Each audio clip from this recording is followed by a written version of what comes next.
Para vocês. Muito obrigado, Ronaldo. Boa noite para você, boa noite também para você que está em casa. Boa semana para todos nós. Semana está só começando, já está repleta de notícias que você vai ficar atualizado aqui no Jornal da Cidade. Boa noite para você, Bianca. Boa noite, Alexandre. Boa noite a todos. E a gente vai começar com uma imagem impressionante de um assunto que parece repetido.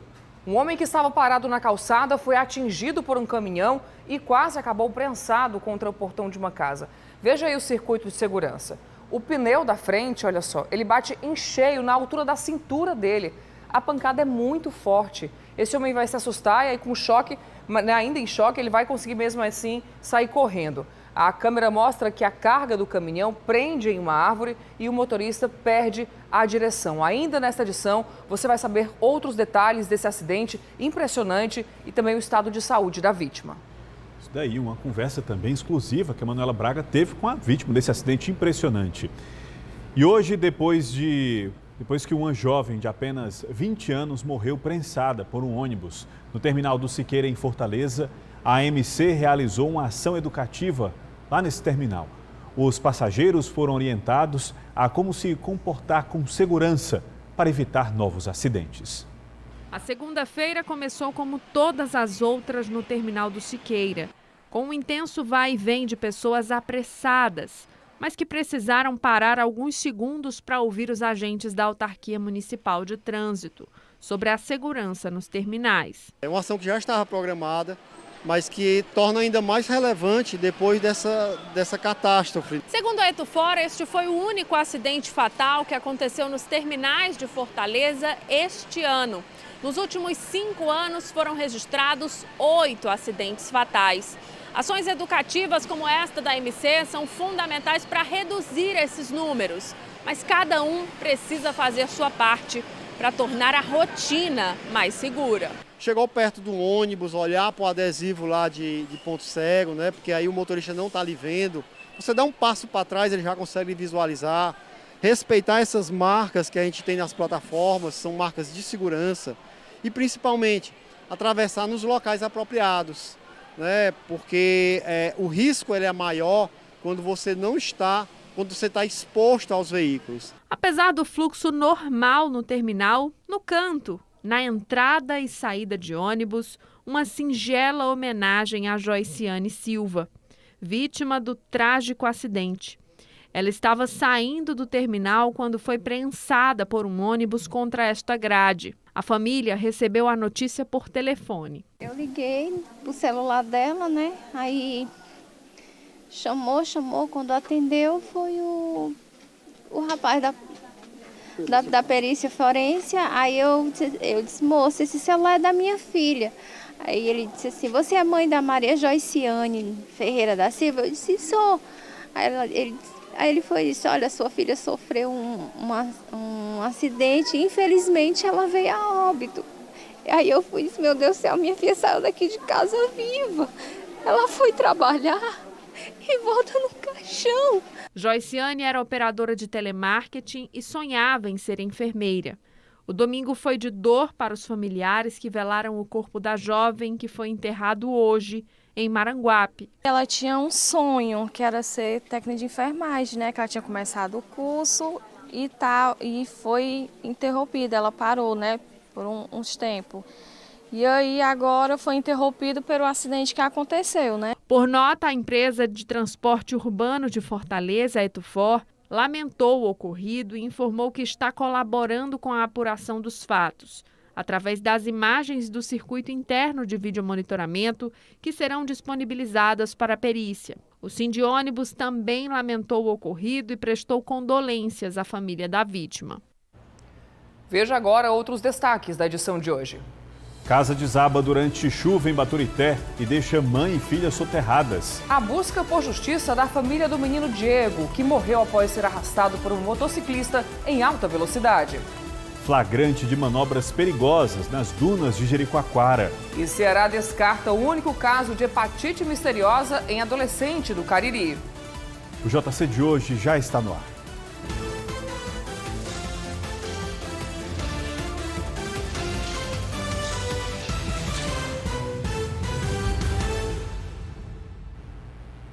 Um motorista foi flagrado fazendo zigue-zague em alta velocidade nas dunas de Jericoacoara. A cena ocorreu no sábado. A caminhonete fazia o transporte de passageiros e havia várias pessoas sentadas na carroceria. Perceba que chega a cair um objeto em uma das manobras. A Prefeitura de Jijoca disse que haverá uma reunião com os presidentes das cooperativas e o condutor vai ser notificado. É o mínimo, né? E uma praticante de kitesurf foi resgatada pelos bombeiros em alto mar após ficar à deriva no mar do Cumbuco, litoral de Caucaia, aqui na região metropolitana de Fortaleza. Essa imagem aí, ó, feita do helicóptero dos bombeiros, mostra a velejadora de 44 anos a 300 metros da praia. O vento estava muito fraco no momento e, por isso, ela não conseguia mais sair do lugar. Guardas-vidas nadaram até o local e ajudaram a atleta a voltar para a terra junto com o equipamento. Já na cidade de Boa Viagem, no Sertão Central, uma mulher de 20 anos morreu eletrocutada enquanto tomava banho de açude.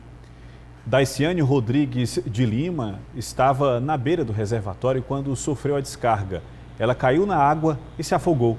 A suspeita é que o choque tenha sido provocado pela fiação das bombas de água.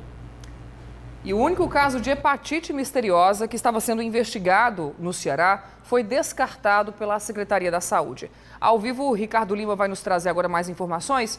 Ricardo, o que é que os exames acusaram? Boa noite para você.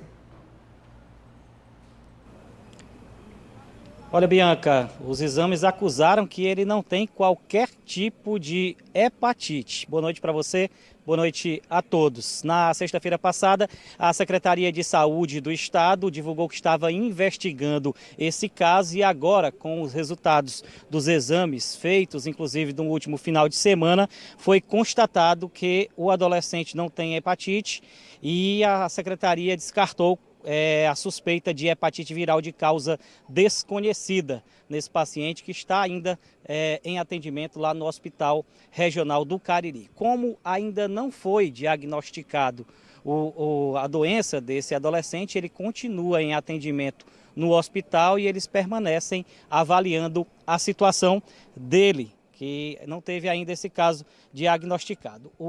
Essa hepatite viral de causa desconhecida, ela afeta principalmente países da Europa, são 33 países no total, a maioria na Europa, e as vítimas dessa hepatite ainda desconhecida são crianças e adolescentes de 0 a 16 anos. Bianca e Alexandre. Ok, Ricardo, obrigado pelas informações. E a gente volta a lembrar que em Fortaleza não é mais preciso agendar a vacinação contra a Covid-19. Isso vale para qualquer dose, tá? Mas ainda há alguns pré-requisitos. Edilson começou a semana bem, garantindo a 4ª dose da vacina contra a Covid e não precisou esperar agendamento. Foi rápido hoje o atendimento aqui, né? Foi excelente, viu? Adorei, gostei imensamente, viu? Não é preciso mais aguardar o agendamento prévio para qualquer uma das doses de vacina contra a Covid-19. A Secretaria de Saúde do município explica que esse foi mais um avanço na imunização na capital. Está liberado sem agendamento para todos os públicos, né, dessa campanha, seja para D1, D2, D3 ou D4. Agora está tudo bem mais simples. Basta chegar ao espaço da vacinação aqui no shopping, ter o cadastro no Saúde Digital e respeitar os pré-requisitos necessários. O tempo mínimo entre as doses, a idade e pronto. Rapidinho você recebe a vacina. Fátima fez isso e adorou a praticidade. A gente vem, a hora que tem tempo, vem, não tem que esperar. Fica esperando muito tempo, às vezes a gente fica até ansiosa de esperar, né? Eu achei melhor. Outra mudança foi com relação à aplicação da vacina no centro de eventos. O centro de eventos, a partir deste sábado, concentrará a vacinação apenas na modalidade drive-thru. Portanto, as pessoas que buscam a vacina, que não estão em veículos, elas devem procurar o local mais próximo do centro de eventos, que no caso é o Shopping Iguatemi. Esse mês que nós estamos também é conhecido como Maio Roxo, a cor da campanha que conscientiza, combate as doenças inflamatórias intestinais. O que dificulta o tratamento é a demora no diagnóstico. Por isso, reconhecer os sintomas é tão importante. dor abdominal, perda de sangue ou presença de muco nas fezes, diarreia, emagrecimento e febre. Esses são os sintomas das doenças inflamatórias intestinais e elas têm aparecido com cada vez mais frequência nos brasileiros. Vânia é presidente da Associação dos Portadores desses problemas e revela que, na maioria das vezes, conseguir o diagnóstico é bem difícil. Nós temos excelentes centros de referência. Walter Cantídio, nós temos o Hospital Geral e o Hospital Alberto Seib e o César Calles. O problema é o portador saber, a pessoa desconfiar que você tem a doença, chegar lá para conseguir fechar o diagnóstico. A doença de Crohn e a retocolite ulcerativa são as mais comuns. A primeira pode aparecer em qualquer parte do aparelho digestivo. Já a retocolite ulcerativa atinge apenas o intestino grosso. Este especialista ressalta que em casos graves é necessário fazer uma cirurgia emergencial. A doença de Crohn ela tem uma característica às vezes de ser mais penetrante, que a gente chama. Ela pode gerar perfurações no intestino, pode gerar obstruções no intestino e muitas das vezes o paciente, quando descobre, já é uma urgência, tem uma obstrução no intestino, uma perfuração, e aí vai para uma urgência cirúrgica, e aí só depois descobre que tem a doença. Na retocolite, e tem alguns casos que quando sangra bastante no intestino, por conta da doença mais grave, chega ao ponto de ter que tirar o intestino, numa urgência cirúrgica, tem que fazer o que a gente chama de colectomia, que é retirar o intestino grosso por conta do sangramento. De acordo com a literatura médica, as doenças inflamatórias intestinais são crônicas, ou seja, não existe cura. Por isso que o tratamento precoce é essencial, uma vez que, de acordo com os estudos, não há causa específica. Este mês é conhecido como Maio Roxo e tem o objetivo de conscientizar sobre os cuidados com as doenças inflamatórias intestinais. A estimativa é que em todo o mundo, mais de 5 milhões de pessoas sofram com esse tipo de doença. Segundo os médicos, em aproximadamente 15% dos casos, os problemas não são identificados em estágio inicial. Por isso, é importante, ao primeiro sintoma, procurar o médico. A gente tem, felizmente, cada vez mais opções de tratamento. Você tem hoje medicações mais potentes que tratam a doença, que são chamados imunobiológicos, são medicações de alto custo, inclusive. Mas essas medicações hoje já têm disponível, inclusive, no SUS. E agora chegou a hora de futebol no JC. E toda segunda é dia de Camisa 8. A gente recebe ao vivo um dos craques da seleção do Grupo Cidade. O escalado de hoje é o Luiz Henrique Pontes, nosso brother. Boa noite, Henrique. Muito boa noite, Alexandre. Boa noite a todos que estão assistindo ao Jornal da Cidade. Daqui a pouquinho, 8h15 da noite, tem o Camisa 8 ao vivo no YouTube do portal GC+. E o tema de hoje, claro, não poderia ser outro, é a má fase de Ceará e Fortaleza no Campeonato Brasileiro. No momento, as duas equipes ocupam aí as duas últimas posições na tabela de classificação. Pela 7ª rodada, o Ceará foi até a Arena Barueri enfrentar o time do Santos e saiu de lá com um placar de empate, 0-0. O time do Santos, a gente vai ver aí, que chegou a abrir o placar nesse lance que a gente está vindo. Mas o VAR acabou interferindo porque no lance que deu origem ao gol santista, houve falta. Após consulta ao vídeo, o árbitro Sávio Pereira Sampaio, do Distrito Federal, considerou falta do atacante Johan Júlio em cima de Zé Roberto. Com esse resultado aí, o Ceará chegou aos 5 pontos, é o vice-lanterna da Série A. Agora é o seguinte, a equipe alvinegra vai voltar suas atenções para a sua classificação na Copa Sul-Americana. Nesta quarta-feira, dia 25, 9h30 da noite, o alvinegro pode até perder por 1-0 para o Independente da Argentina, que ainda assim se classifica às oitavas de final. O jogo vai ser no estádio Avejaneda, lá na capital argentina. A partida é válida pela 6ª e última rodada da primeira fase do Grupo G. Já aqui na Arena Castelão, o Fortaleza recebeu o Fluminense, vacilou mais uma vez nos arremates finais e aí, meu amigo, consequência disso foi mais uma derrota dolorosa. A gente vai ver aí o gol do Fluminense, que um contra-ataque rápido puxado pelo Natan, ele tocou para o Luiz Henrique, o meu xará, e ele fuzilou a meta tricolor e fez 1-0 aos 9 minutos do primeiro tempo. Com mais essa derrota, o Fortaleza segue só com um pontinho ganho, é o lanterna do Brasileirão Série A. Agora o Leão muda de foco, o time tricolor volta a campo também na quarta-feira, dia 25, só que às 7 horas da noite, quando enfrenta o Colo-Colo do Chile pela 6ª e última rodada do Grupo F da Libertadores da América. Para avançar de fase, a equipe tricolor precisa apenas empatar com o time chileno por qualquer placar. Estes são alguns assuntos do Camisa 8 de hoje, que começa a partir das 8h15 da noite no YouTube do portal GC+. Eu, Bruno Balacó, Carlos Henrique Costa e, claro, o narrador espetáculo Gomes Farias. Estamos esperando todo mundo por lá, tá certo assim? Agora eu volto com vocês, Alexandre, Bianca, boa noite. Tá certo assim, brother. Obrigada. Até mais tarde. E o Gomes Farias, que é outro craque do camisa 8, tá chegando com bronca para a arbitragem que atuou nos jogos de Fortaleza e Ceará pelo Campeonato Brasileiro. Fala aí, Farias.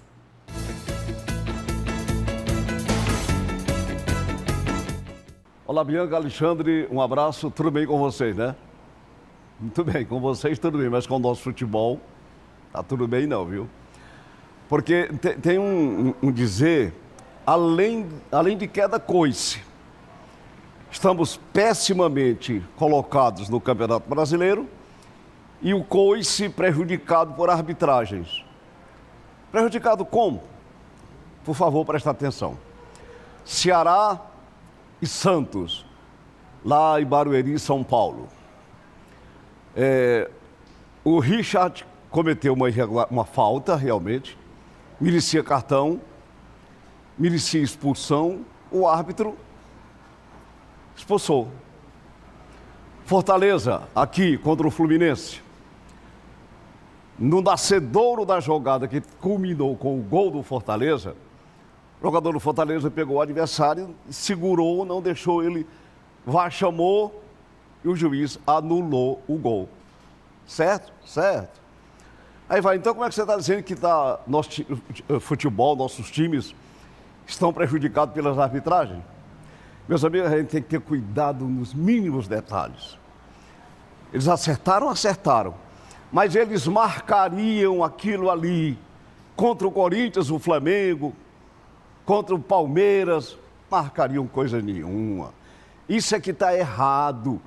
Isso é que o nosso dirigente tem que bater na mesa, chegar lá e dizer assim, é impossível, vocês já ficam com os milhões e nós com tostões, e ainda ajudar desse jeito, porque são 2 pesos e 2 medidas.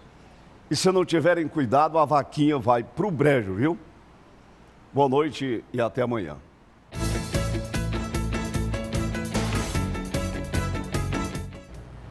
E veja ainda hoje no JC, mãe e filha ficam soterradas após casa desmoronar durante a chuva em Baturité. Tem ainda o número alto de arboviroses na capital, muita gente com dengue, zika e chikungunya.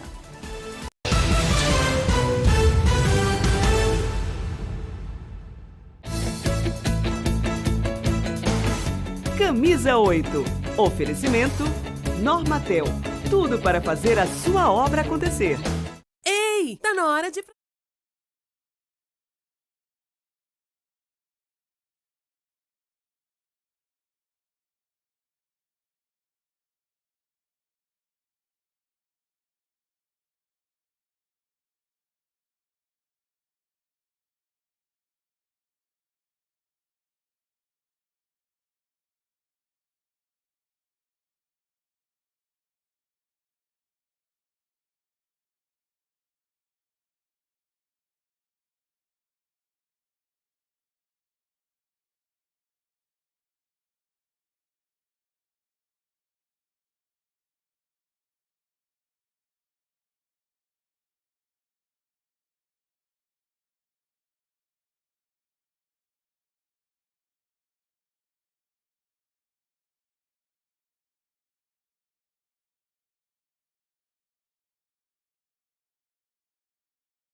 JC de volta falando das arboviroses, que são as doenças transmitidas pelo Aedes aegypti e que continuam preocupando as autoridades de saúde. Para você ter uma ideia, dos 121 bairros de Fortaleza, 105 já registram casos de dengue.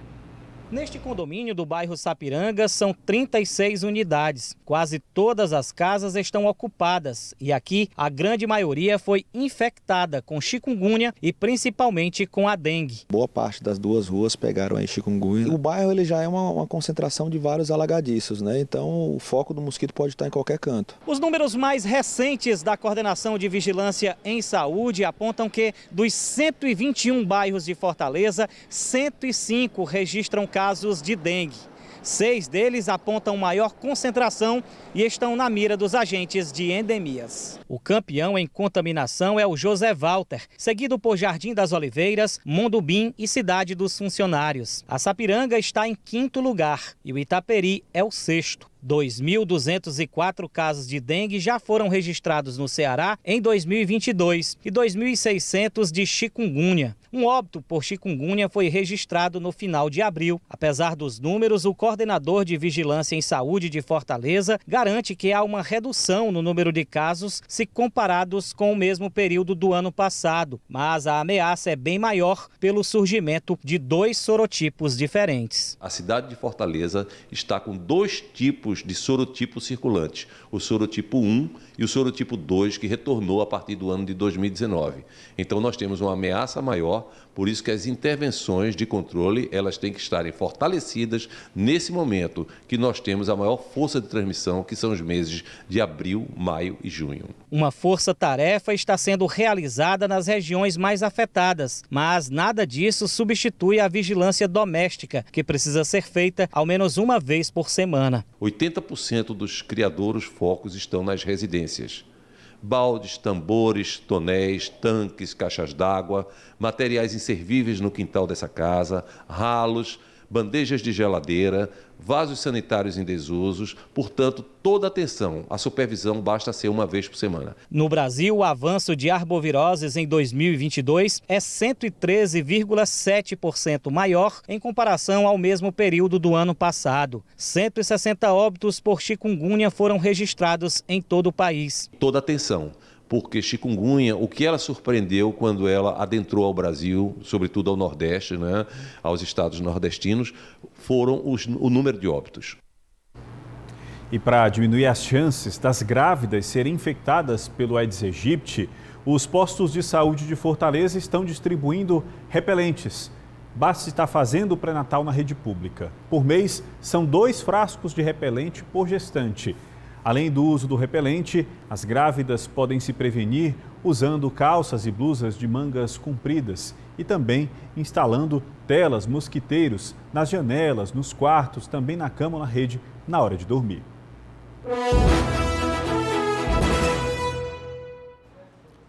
É hora de eleições no JC. O ex-governador de São Paulo, João Dória, do PSDB, desistiu de concorrer à presidência da República. Antes disso, integrantes da cúpula do MDB e até mesmo do PSDB já defendiam uma chapa de terceira via formada pela senadora Simone, do MDB, e pelo senador Tasso Gereissati, do PSDB. Esse é assunto para a colunista do GC+, Carla Michele. Olá, muito boa noite a todos. E a semana já começou agitada no campo da disputa eleitoral, com mais uma baixa na denominada terceira via. Após a desistência do ex-ministro, ex-juiz Sérgio Moro de manter a sua pré-candidatura a presidente da República, hoje foi a vez do ex-governador de São Paulo, João Dória, também jogar a toalha. Ele que, inclusive, já havia manifestado a intenção de judicializar a questão relativa à preservação da sua pré-candidatura pelo PSDB. Muito provavelmente, sentindo-se pressionado pelas principais lideranças do partido, anunciou hoje a sua saída de cena. O PSDB construiu um protagonismo nas eleições presidenciais brasileiras de 1994 até 2014. E nesse momento tenta retomar essa posição em alianças estratégicas com outros partidos políticos, como o MDB. Resta-nos saber se o PSDB insistirá na condição de manter uma cabeça de chapa apresentando quadros relevantes como o senador cearense Tasso Gereissati, ou mesmo o Eduardo Leite, que concorreu nas prévias do partido, sendo derrotado por João Dória, ou se o partido assumirá uma vice numa chapa encabeçada, por exemplo, pelo MDB, que tem apresentado a senadora Simone Tebet como essa via alternativa entre o presidente Bolsonaro e o ex-presidente Lula.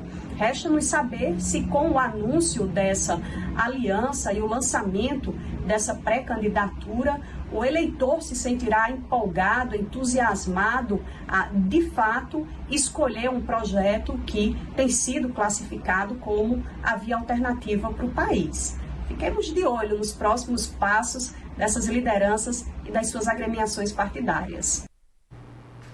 E o mercado imobiliário de Fortaleza tem boas perspectivas para esse ano, viu?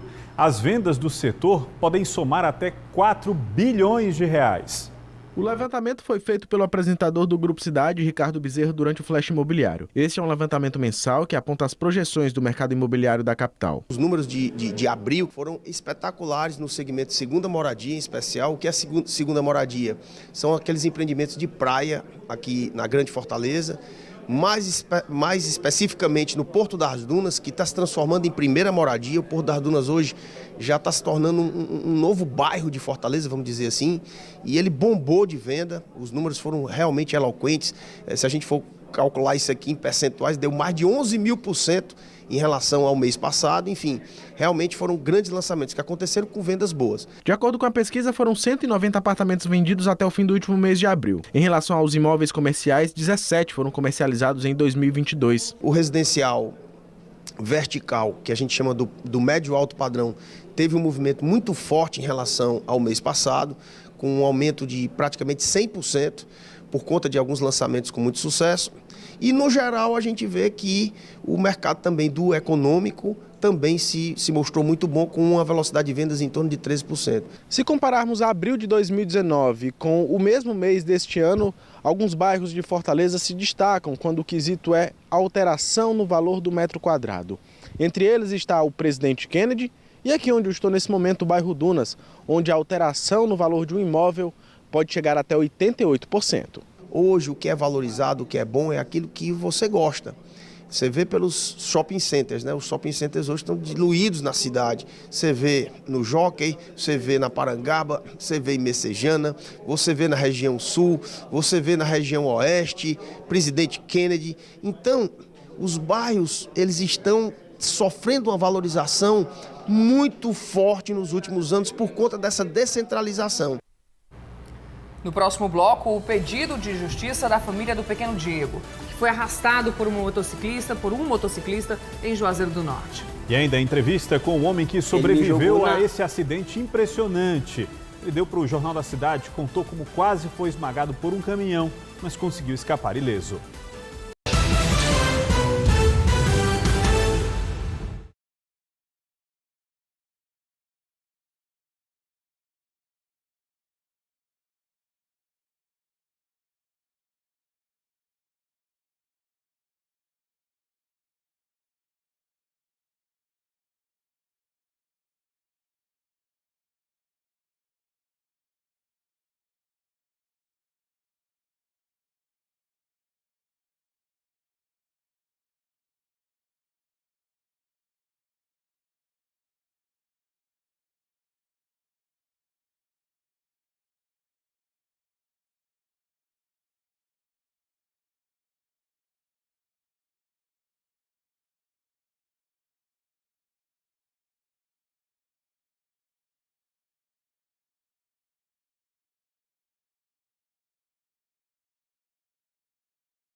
Olha, durante um temporal que atingiu Baturité, uma casa duplex desabou e soterrou mãe e filha. Eu vou falar agora com o Ricardo, ele está ao vivo com a gente hoje e vai falar que o que aconteceu com essas duas foi um verdadeiro milagre, né, Ricardo?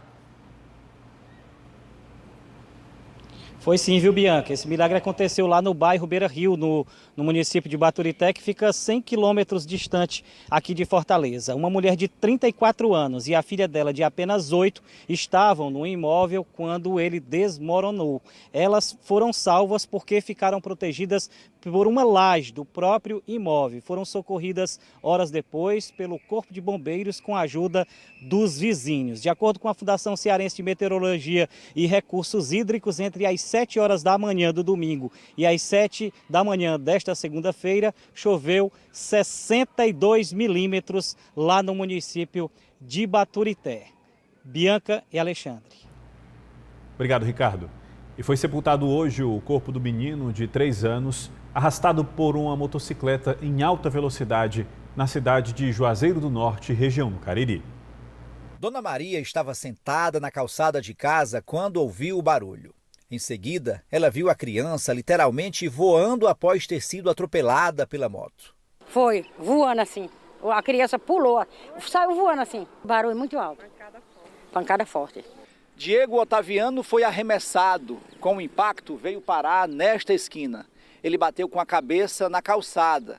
A criança chegou a ser socorrida para um hospital de Barbalha, mas morreu pouco tempo depois. Ele estava brincando com a avó dele numa praça. Aí a bola foi para a rua, quando aconteceu tudo. O motoqueiro invadiu de uma vez lá? Invadiu, não esperou a criança passar, ele passou em alta velocidade, ele não parou, não prestou socorro. As imagens de câmeras de segurança que ficam próximo ao local do atropelamento mostram a moto em alta velocidade. Diego Otaviano Barros Ferreira tinha 3 anos e faria aniversário dia 31 de maio. A gente só quer justiça por Diego Otávio. O Juazeiro em peso está abalado. O pessoal só clama por justiça. Em Maracanaú, na região metropolitana, um homem escapou de ser atropelado por um caminhão, mas foi por muito pouco.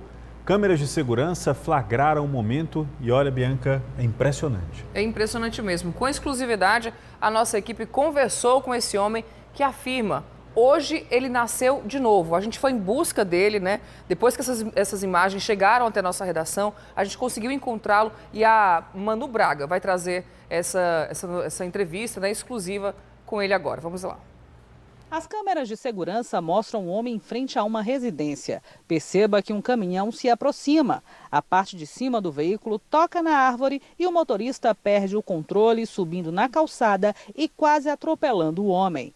Por outro ângulo, parece que o caminhão pula em cima dele. O acidente foi na rua João Andrade Filho, no bairro Piratininga, em frente à casa do Iderlânio.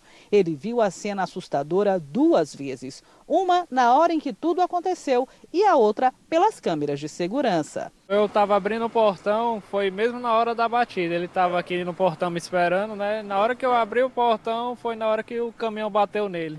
O homem que nasceu de novo tinha vindo até a casa do Iderlânio para tirar o rastreador da moto dele. E o rapaz estava esperando o Iderlânio vir atendê-lo aqui no portão. Foi exatamente nesse momento que o acidente aconteceu. A vítima sofreu alguns ferimentos leves. Valmir conta da sensação ao ver o caminhão se aproximando. Não foi das melhores não, né? Porque quando eu vi aquele caminhão caindo por cima de mim, ele me jogou no portão do rapaz, eu só tive a sensação mesmo de correr. Quando eu corri, é porque eu pensei que a parede ia cair em cima de mim, entendeu? A parede do vizinho, porque o caminhão atingiu a parede também. Eu pensava que a parede ia cair por cima de mim do caminhão. Eu saí correndo naquela lateral que tem no vídeo. Mas quando eu saí das imagens das câmeras, todo me tremendo mesmo, tremendo. Eu caí no chão lá do outro lado, lá, os pessoal foram levar para mim socorrer. O caminhão danificou o muro, a cerca elétrica da casa vizinha e um poste. Imagens impressionantes. E agora vamos ao momento Fé Comércio.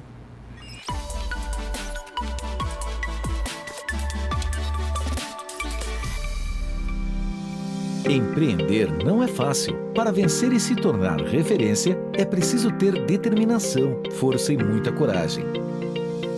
A Miss Flor é uma empresa de atacado focada no público feminino. A gente vende a moda plus size e slim, vendemos para todo o Brasil.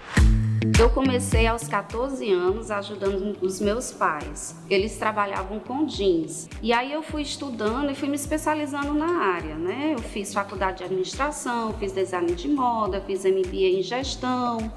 Há uns 7 anos atrás, Deus plantou dentro de mim a vontade de colocar a minha própria marca, que foi a Miss Flor. Eu aluguei uma casa bem pequena, eu e mais 3 colaboradores, e eu era aquele faz tudo, né? Eu vendia, eu embalava, e daí foi crescendo, foi aumentando a demanda, fui contratando mais pessoas, e eu construí um galpão atrás. Em poucos anos, com a glória de Deus, esse galpão ficou pequeno, e daí eu tive a necessidade de construir uma nova fábrica. Dentro desses 7 anos, a Miss Flor cresceu bastante. Entre funcionários diretos e indiretos, nós empregamos mais de 140 pessoas. Em um só local, nós temos toda a estrutura de fábrica e o showroom. Eu não esperava chegar onde eu cheguei. Na verdade, foi um grande presente de Deus.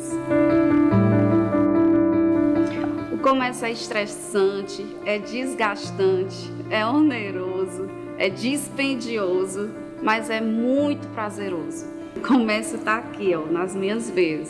É por isso que onde tem uma empresa do comércio de bens, serviços e turismo, tem um sistema Fecomércio, representando o comércio, transformando vidas. Boa noite. Boa noite, até amanhã.